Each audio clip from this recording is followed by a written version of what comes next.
back your clocks to the 1940s. Hello? Is there anybody out there?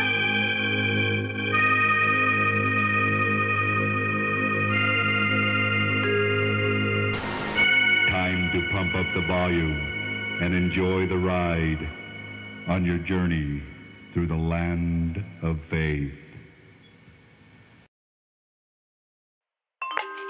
My parents lived in Cleveland. The Constants came. They started that Bible study at the church up there, and they was going to go to China. His brother was a missionary in China, and that was their passion. But they didn't get to go, and then they became missionaries here in Utah. Well, she was the boss.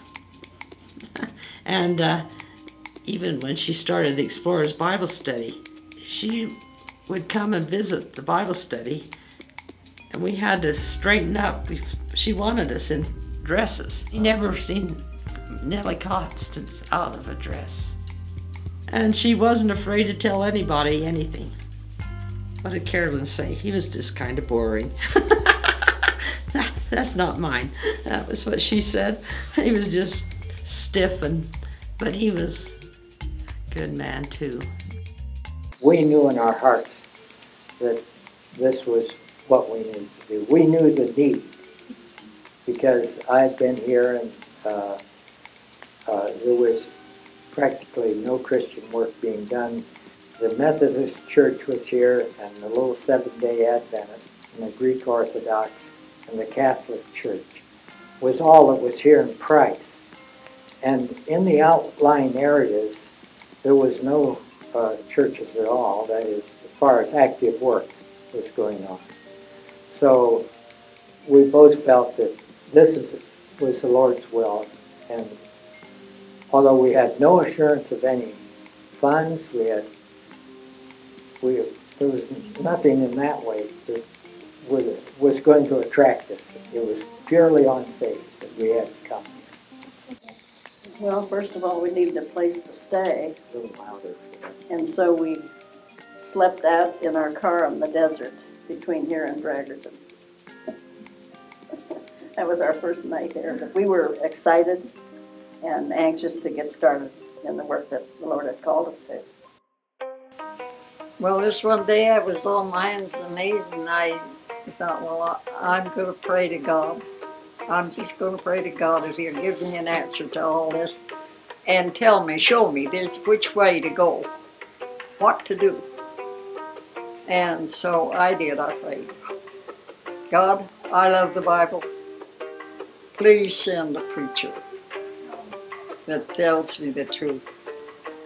And I'm a dumb nitwit. I'm not very smart. I could have discerned the truth from it before, maybe. But I didn't think anybody had told me the truth. And I had enough of the Bible out of Jehovah's Witnesses that I know that a lot of it was all fake, it wasn't the truth. Well, while I was praying, I had a peace of mind. And it wasn't but about 2 or 3 days until I heard a knock on my basement door, and I go to see who it was. It was Reverend Constance and Nellie, and they had their first little girl with them, and she was about this high and a spunky little girl. She was raising Cain all the time. And we talked a few minutes, and I said, I've been looking for a Bible teacher. I just wanted to know more about the Bible. And I want it right from the Bible and from a teacher that knows the Bible. I said, I don't want to monkey along with strange nitwits that don't know what they're talking about. So he said, well, right now we're looking for that kind of a place to start. He said, we don't know where we're going to start, but we are going to start teaching the Bible. And we just came out of Nyack College, New York. So I thought, well, that's my best chance. It's a privilege to let you know a little bit about the spiritual heritage of the Swinburne family and the way the Lord has protected us through the generations. 5 generations have been in this church, and the Lord has been really wonderfully working through them all. It started with Presbyterian missionaries traveling through the area. They'd come through once or twice a year and talk to my grandparents. Then a gentleman, Tom Constance, and his wife came to plant churches in Utah, and the Lord worked in miraculous ways at that time. One instance was my father was sick with, I think it was rheumatic fever or scarlet fever, something like that, and streptococcus at the same time, very sick, had lost his hair. He's lost his hair now too, but this was unnatural loss of hair. And they saw this light in the window, and the Lord had directed them to go and pray for those people. And they were sensitive enough to the Lord to hear that. Hiked down across a railroad track through a field and prayed for my father. The Lord touched him and brought that whole family into the starting of the church here at Price Chapel. Then through the Hiawatha work, we met the Tuckers, and then the Lampsons, we met them. I can't remember how we first came in contact with them, but one of the ways that we reached out was the school superintendent was a member of the Methodist Church. And so we went over and talked to him, told him what we wanted to do, to go out and have Bible classes after school. But he did all the, they had the Bible studies, and he did all the work, printing them out and all. So he was very important in that. And sometimes the janitors weren't very happy about it. Whenever we went in to have a class like that, we always made sure it was better than when we were in. But before we left, they were our best friends. And we taught classes. My wife would teach in one place and I in another. That way we'd cover 2 communities in one day. Overall, we were reaching about 250 kids a week in all the various classes that we had. And then they had prayer meeting. Every Wednesday we had prayer meeting, knelt down, prayed. And some places, like up at Kenilworth, we would stay in the evening and have a Bible class in a home up there. And we did the same up at Sunnyside. And then the Mazells came, and they were the ones that had the Bible study in Price, and put a lot of time in the youth. They had their house open for us to have dinners and youth meetings and all. And the Bazes up in Hiawatha, and then the Johnsons up in East Carbon. We kind of bonded together even in the other churches. In fact, we'd call them rallies, and all of us would meet together. And I remember one time we got food poisoning, a whole bunch of us. But those rallies where we got together, and it was really a lot of fun. Different churches had hosted. I think that their love for each other, that they cared about each other, but the church was always a big part of our life, both of us. So we used many ways and many opportunities to radio program. Amazing enough, we'd be going places and people would recognize us and say, "Oh yeah, I hear you on the radio." So it reached out. I don't know how many people ever came to the church because of that, but it was a way of ministry to people in this area. When we were endeavoring to secure property in Price for the erection of our church building, all of the doors seemed to be closed. And we looked at that lot on the North 2nd East, where the chapel was first built, but it wasn't available. They had a little evening fellowship party, and in the midst of the ceremonies, they had a telegram delivered stating that the property on North 2nd East had become available The church board, under the direction of Tom Constance, had raised the funds to make the down payment.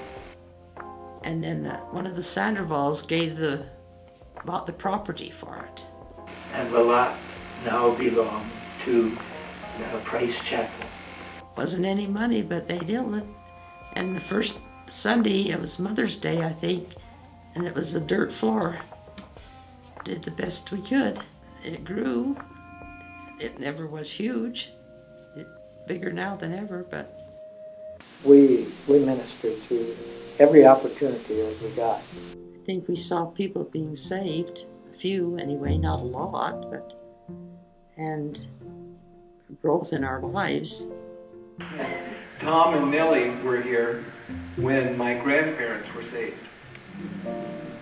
And when my other set of grandparents, who had been saved but had fallen away from the Lord, came back to the Lord.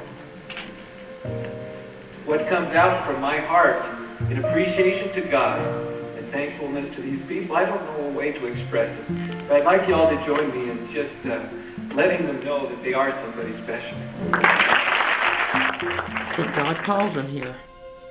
What would it all been like without somebody that would dare come to Utah? When I look at the past that included my childhood at Price Chapel, I looked at a church that was a place that was important to me, people that I thought were important people, but I really didn't know what it had taken to get the church started. And I really didn't have much of a vision for what the church could be or should be. And yet there was those people in the past who had invested themselves in starting the church, who had done the things that were necessary to keep the church going, to reach new people with the gospel, who had a vision for something more. And as I started to get older and watched what God was doing in this church, it was a surprise to me. And I began to realize how much the vision of people in the past had mattered, and how much history I just sort of stumbled into that was really important to me. Well, it started small and it grew. And it's not going to stop here. It's going to keep going. Price Chapel is going to be a place in the county, probably both counties, Emery and Carbon County, where people can come to know what faith is, what God is, and what He'll do for all of us if we'll just let Him. When they stop and think about Price Chapel and what it's meant to me and my kids, it's really a blessing. Because God is in even the hard times, and you just have to hang on.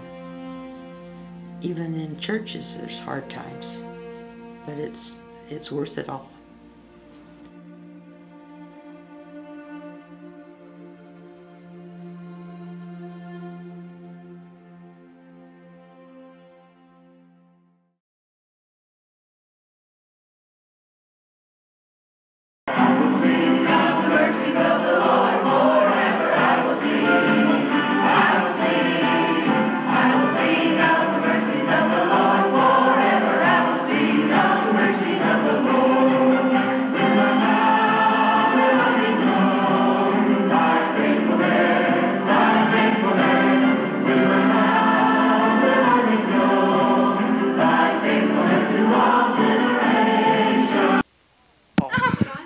Testing.